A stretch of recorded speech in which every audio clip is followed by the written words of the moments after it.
राधे राधे।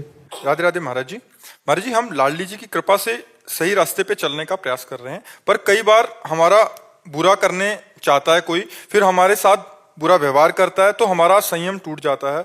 महाराज जी, हमें सामने यही वाले तुम्हारी परीक्षा है, सही चलने की यही परीक्षा है। जब हम सही चलें और हमें गलत कहा जाए और हम अपने मार्ग से हिले नहीं, हमारे साथ गलत किया जाए, गलत कहा जाए और हम सही चल रहे हैं, हम सही ही चलें, यही हमारी परीक्षा है।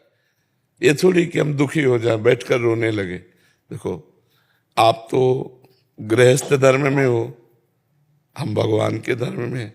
हमें पीटा भी गया, गाली भी दी गई, अपमानित किया गया पूरे जीवन में, लेकिन उस समय हम यही सोचते रहे कि मेरे भगवान मेरी परीक्षा ले रहे हैं, धैर्य की परीक्षा ले रहे हैं। बेमतलब अब हम रात्रि में आ रहे थे 11 बजे, अकेले चलते थे उस समय, कि कोई शिष्य परिकर कोई नहीं, चाहे शराब पी हो या जो भी हो, गाड़ी रोकी, उतर के हमें पीटने लगे। ऐसे ऐसे थप्पड़ मारे थे कि पूरी छाती में पूरे पंजा बने हुए थे, ऐसे कई दिन तक बने रहे। तुम राधा राधा बस राधा, समझ ही नहीं पाए कि कौन क्या। इतने में एक ब्रजवासिन माई लाठी लिए आ रही थी बूढ़ी, अरे उसने गाली देना शुरू किया, वो लोग भाग गए। हम लौट करके भी नहीं देखा कौन थे। क्यों? प्रारब्ध है उसका, भगवान निराकरण करवा रहे। कोई कुछ नहीं बोला उनको, कुछ नहीं, एक शब्द नहीं, हमने पहचाना भी नहीं, मन से कुछ नहीं बोला, दिल से कुछ नहीं बोला, कुछ नहीं बोला। और हृदय बहुत शीतल हो गया, निपट गया, बुरा प्रारब्ध निपट गया, जो हमारे जीवन का बुरा प्रारब्ध था निपट गया। हमने लौट करके नहीं देखा, खूब लाइट थी, देखकर पहचाना जा सकता था, हमने देखा ही नहीं। वो जैसे मार रहे थे बस ऐसे शांत राधा अंदर चल रहा था, वो भी जबान से नहीं। और हमें पद है, जो पद गा रहे थे अंदर, वो हमें बिल्कुल पूरा ध्यान है कि हमारी इस लाइन पे थप्पड़ पड़ा था। नहीं पता आपको कौन सा पद था वो। आवत्सी वृषभानु दुलारी, रूप रास अति चतुर शिरोमणि, अंग अंग सुकुमारी। तो कहा ले हम पूजा दे। गर्मी का समय था तो अचला उतार के ऐसे कांधे में डाले हुए थे, कमंडल और छड़ी थी, हमारे हाथ में डंडा था। वो हमें मार रहे थे, हमने ऐसे भी नहीं किया, ऐसे भी नहीं किया कि बचाव पक्ष में किया हो, ना विरोध पक्ष में कुछ, बस शांत थे, ना उनको लौट के देखा। प्रारब्ध हो गए, क्या देखे, देखेंगे तो दुश्मनी भाव आ जाएगा, पहचान आ जाएगी कि वही आदमी ऐसा। बहुत पूछा हम लोगों से, जब हमने दिखाया कि कल रात्रि में ऐसा, तो उनका एक बार बता दो कौन है, कहाँ का है, कैसा है। हम खुद नहीं जानते, हमने देखे नहीं, बस मस्त एकदम चले आए। तो यदि हम सतमार्ग में चल रहे हैं और अच्छे मार्ग में चल रहे हैं, कोई हमारे साथ बुरा कर रहा है, तो जरूर हमने बुरा किया होगा। उस बुरा का निर्णय हमको भोगना पड़ रहा, चुपचाप भोग लो, अच्छे मार्ग में चलते रहो। और अच्छे की बुराई ही होती हो ऐसा नहीं है, अच्छे की बुराई ही हो ऐसा नहीं। यदि आप अच्छे मार्ग से चल रहे हो तो एक दिन बुरा आदमी झुकेगा और आपकी अच्छाई को स्वीकार करेगा, पक्की बात हमारी मान लेना। अगर आप बुरा करने लगे तो अच्छाई के पथिक ही कहां थे। आप अपनी अच्छाई ही करते रहिए, वो बुराई करता रहे तो हार जाएगा। एक नाथ जी महाराज स्नान करने जा रहे थे गंगा, स्नान करके आए तो एक विधर्मी का ऊपर मकान था गली के, थूक दिया ऊपर उनके ऊपर। फिर वो स्नान करने गए, फिर वो आया, थूक दिया, 100 बार थूका। वो ना ऐसे हेरे ना कुछ, बस वहीं से लौट जाते, स्नान करके आ जाते। उसके मन में बड़ी ग्लानि हुई कि एक साधु को हम, वो नीचे आए, साष्टांग दंडवत हुए और बोले महाराज मुझे क्षमा करो, मैंने 100 बार आप पर थूका, लेकिन आपने ना क्रोध दिखाया ना हमारे। बोले भैया क्रोध तो तब दिखाऊं जब आपने हमारा बुरा किया हो। एक दिन में एक बार स्नान करता था, आपकी कृपा से 100 बार स्नान हुआ, इसमें तो आपकी कृपा हुई, इसमें आपने बुरा कहाँ किया। ये अच्छाई का मार्ग है। वो उसी दिन से बदल गया।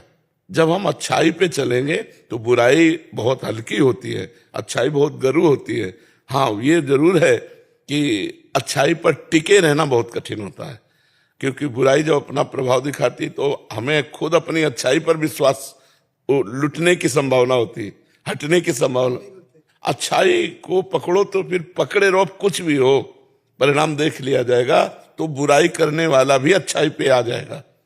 जब जब अच्छाई ने अपना कठोरता से नियम पालन किया है तो बुराई को नष्ट होना पड़ा है और बुरे लोग अच्छे बने हैं। तो इसलिए हम ये ना सोचे कि हमारी बुराई हो रही तो हम अपने अच्छे मार्ग से हट जाए या बैठ के रोने लगे, दुखी हो जाए, ऐसा नहीं। महाराज जी, आपके जीवन का कोई अनुभव, आपसे कोई बहुत विरोध करता हो या द्वेष भाव रखता हो और बाद में आपका? हाँ, पास में एक संत रहते थे, तो जैसे कुछ लोग आते ही थे, तो 2 लोग 4 लोग आए, तो जब आते थे तो सेव है, संतरा है, ये वस्तुएं, और उनका सामने कुटिया थी, तो जब देखते तो उनके हृदय में जलन होती थी, ईर्ष्या होती थी कि मेरे पास लोग आते नहीं। तो हम रोज उनको प्रणाम करते और जो वस्तु हमारे पास आती पहले उनके पास भिजवाते। लोगों के चले जाने के बाद अच्छी अच्छी वस्तु उनके पास, तो काफी दिन तक उनका द्वेष बढ़ता रहा। और जब हमारा रोज प्रणाम और कोई द्वेष नहीं, तो इतनी मित्रता वो करने लगे, मतलब इतना दैन्य होकर मिलने लगे कि जैसे एक बहुत पुराना मित्र मिलता है। महाराज जी, पर इससे धैर्य तो ये साधन और नाम जप से ही मिलता है। हाँ, हमें दूसरों के सुख की तरफ देखना है। जो हमारा विरोध कर रहे हैं उनके सुख की तरफ देखना है। जो हमारा विरोध कर रहे हैं, हमारी निंदा कर रहे हैं, उनकी निंदा नहीं करनी। हमें उन पर विचार करना है कि वो ऐसा क्यों बोल रहे हैं। अगर मेरे में कमी है और वो मैं सुधार करूं और उनकी निंदा बंद हो जाए तो हमें करना चाहिए। और अगर मेरे में कमी नहीं है और वो निंदा कर रहे हैं तो फिर भगवान जाने, फिर हम उनका विरोध तब भी नहीं करेंगे। पर कभी तो सह लेते तो कभी सह नहीं पाते, तो मतलब कैसे रेगुलर करते, जैसे आप नाम जप से सह ले। और सबसे बड़ी बात है कि हमें ये पता है कि मेरे भगवान मेरे साथ है। अगर मुझे थप्पड़ मारेगा कोई तो मेरे भगवान के आदेश से मारेगा, और अगर भगवान के आदेश से मारता है तो मुझे सर झुका देना चाहिए। जैसे कभी कोई मार देता है तो कभी सह लेते, पर फिर दोबारा ऐसे होता रहता तो फिर ऐसा नहीं होगा कि हर रविवार को पिटेगा, ऐसा नहीं होता। देखो, ऐसा नहीं होता, ये केवल मन की गणित है, ऐसा नहीं होता। प्रारब्ध भोग है तो कभी कभी आता है, ऐसा थोड़ा होता है हर इतवार को आता है, हर शनिवार को आता है, ऐसा नहीं आता है। तो बहुत आता, भैया कहते थे कि नाम जप करता तब भी तेरे को इतना क्रोध आता है, क्या फायदा था? नहीं, क्रोध जैसे नहीं, फायदा तो अलग चीज है। जो नाम हमने 500 नाम जब किए हो तो भगवान के बैंक में जमा है, और क्रोध कर रहे हैं हमारी गलती है। हमको क्रोध से बचना चाहिए।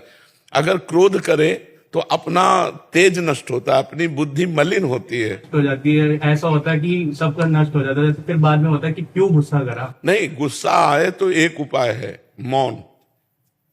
कभी तो मौन हो जाता है, कभी होता ही नहीं, तो और वो करता है कि नहीं, देखो, इसका अभ्यास करें, अभ्यास से ठीक होता है। जैसे अभी कोई गाली देने लगे, हम मौन का, पहले महाराज ने जी ने कहा था मौन।